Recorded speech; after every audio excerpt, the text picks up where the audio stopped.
What's going on?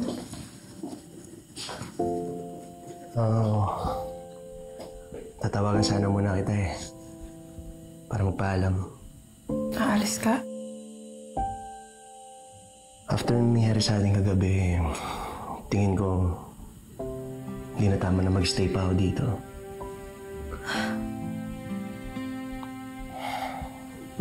Galit ka ba sa akin? Gina. Hindi. Hindi ako magagalit sa'yo. Nagagalit ako sa sarili ko kasi naging mahina ako. Ito na lang magagawa ko para sa katahimikan natin dalawa.